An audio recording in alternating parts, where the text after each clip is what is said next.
Eh les gars, bougez pas, j'arrive. Parce qu'aujourd'hui, on va en remettre une petite couche à Monsieur B. John. T'aimes pas les unbox? Tiens, in your face, little cunt. Regarde-moi ça. T'as vu ça? On a de la boîte, pas jusqu'au plafond, je te rassure, ça a juste l'air comme ça. On a du colis de chez RC Fast Cars. Ça, là-dedans, il y a un truc pour vous. Ok? Et pour un projet, on a du matos de chez Projo High Tech. Que je te dise pas de bêtises. C'est rien, c'est la boîte qui est partie. Donc ça nous vient de chez Projo High Tech. C'est aussi pour un projet, pour un abo, les gars. Et je vais très certainement aussi peut-être acheter la même chose. Quand je vais l'unboxer, vous me direz, oh, t'as déjà un... Voilà, t'as déjà, mais bon, après, c'est pas pareil, c'est une autre. J'ai reçu, de la part de Tonton Zach, la boîte avec diff centrale. Ça, je crois, d'ailleurs, j'en ai déjà parlé, non? Oh, c'est moche de vieillir.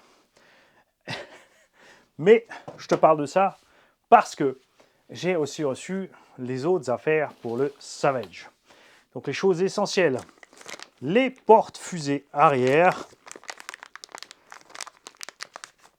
Parce que ça ne ressemble absolument pas à une fusée. Je suis désolé, hein, les produits Molis, mais il faut changer vos catalogues. C'est à côté de la plaque. Ça s'appelle un porte-fusée. La pièce qui va dedans s'appelle une fusée. Elle est là. J'ai des fusées standards pour mettre des hexas de 17 sans le méga élargisseur. D'accord, Feed Racing. Et cette pièce-là, eh ben, elle vient de chez... Je te dis, chaque fois je les confonds les deux. C'est New Enron qui fait ça. Regarde-moi ça. Hein, c'est pas si moche. Pour pas très cher. C'est ce qui nous intéresse, hein, évidemment. Donc pour mettre à l'arrière du Savage, pour virer les deux liens qui peuvent s'arracher. En même temps, du coup, on récupère le moyeu et le porte-fusée arrière qui peuvent servir pour remplacer l'avant en cas de casse. Ça, c'est cool. Et le deuxième truc que tu dois avoir sur ton HPI Savage, une direction plus balèze. Là aussi, de chez New Enron, pas très cher.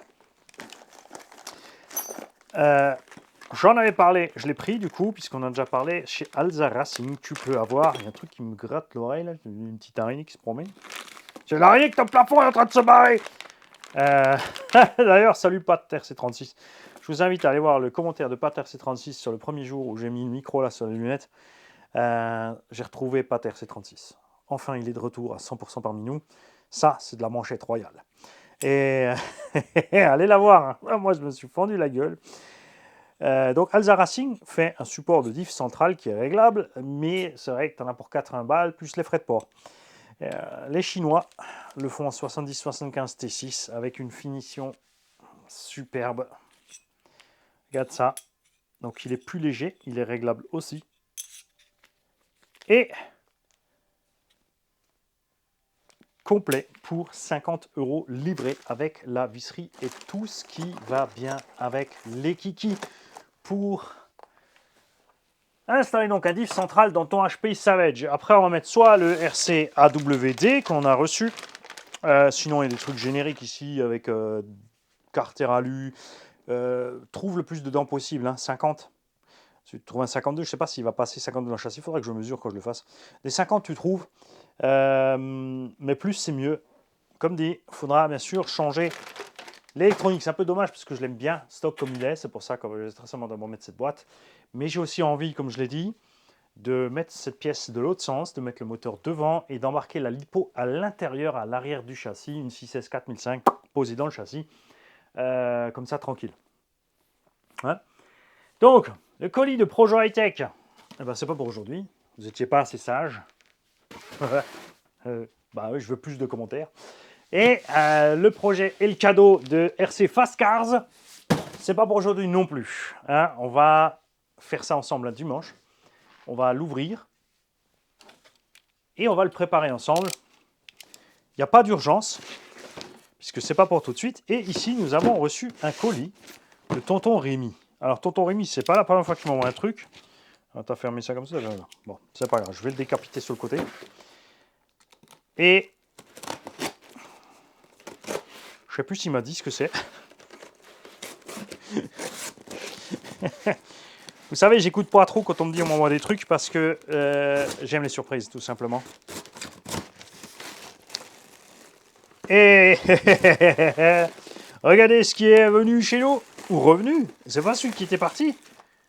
Un petit Monster Truck de chez WL Toys pour une tombola pour un ptio. C'est hyper génial. Je n'oublie pas qu'on a plein de mini à préparer, dont un mini Savage qui est pas si mini que ça. J'ai un abonné qui m'a envoyé un mail qui m'a dit écoute, je peux m'en occuper. On a RC Cactus qui peut s'en occuper aussi parce qu'il a l'habitude des petits LC Racing. Alors attention, oui, c'est RC Cube. Donc tonton Koubiak qui nous a envoyé ça, mais ça a été posté par Rémi parce que c'était chez lui. Alors, je sais pas ce qui magouille ces deux-là, mais on a donc un petit Monster Truck Double Toys complet à charbon. C'est des petits engins pas chers pour débuter, pour les ptios qui vont bien. C'est pas super précis à piloter, mais ça fait le taf pour pas très cher. Tu trouves les pièces de rechange facilement. Il y a des nouvelles générations de ces engins qui sont plus fiables, plus précis à rouler, mieux finis. Je vous invite à aller voir le site obiku.com. C'est en France. Et vous allez voir, il y a des petits trucs sympas pour débuter. C'est vrai que si tu es papa de 2-3 enfants, qu'il te faut 2-3 machines, c'est sûr que tu ne vas pas prendre 3 Traxxas BL2 tout de suite. Hein, à 400, enfin 340, 350 balles les machines, plus un chargeur, on va dire pour tout le monde, mais au moins encore autant de batterie. Ça picote un peu. Donc c'est sympa de partir sur les petits, sur des trucs comme ça, surtout que si tu as un endroit assez grand pour les faire rouler à l'intérieur, du coup ils en profiteront toute l'année. Ça évitera aussi qu'ils te les ramènent plein de boue et de gadou. Tu vois si ça leur plaît ou pas, parce qu'il y en a l'un ou l'autre ça lui plaira pas. Donc c'est vrai que c'est dommage de claquer 400-500 balles pour un engin et après le ptio il est pas content avec, c'est pas ce qu'il veut. Tu vois, ce genre de choses. Donc c'est un bon petit point de départ. On trouve des petits engins comme ça en 24e, vraiment basique pour l'intérieur, pour rouler piste à 50 euros. Les TT, c'est un peu plus cher. Bon, principalement, c'est les mêmes que les pistes, mais avec une carreau de pick-up et des grosses roues. Si c'est pas tondu, ça passe pas. Ça aime pas trop la saleté, donc tu te méfies. Et après, il y a la taille d'engin au-dessus qui est aussi sympa. Mais là, par contre, tu pars sur un budget 150-200 euros sur tout ce qui est double toy et HBX. Mais tu as franchement déjà du truc sympa, surtout que ces engins maintenant. euh, Contrairement à l'Audi sur le mini Monster Truck à 300 balles et des brouettes en charbon, les autres ils te filent un brushless avec pour 200 balles. D'accord. Et crois-moi, il y a de quoi s'éclater avec. Surtout que ça prend 3 S. Donc pour un débutant, 2 S bridé sur la radio, ça va bien. Et quand tu veux y aller plus fort pour le papa, hein, bien sûr, les enfants, je vous invite à surveiller quand papa roule parce qu'il va dire c'est pas lui qui a cassé. C'est pas les petits qui vont casser en 2S bridé. Hein. C'est papa qui va rien comprendre, il va mettre gaz, il va faire triple loop sur place, il va éclater la transmis, puis merde, je fais une connerie. Il va tout ranger discrètement dans la boîte. On t'a à l'œil, papa. Les gars, je vous souhaite à tous une belle journée. Je vous dis à demain. Et ouais, le matos fast cars, on va attendre un dimanche, je pense, pour le faire. Le matos de chez Projo aussi, tiens, d'ailleurs. Parce qu'on l'avait pas encore là, en fait, ce truc-là. Eh ouais, salut.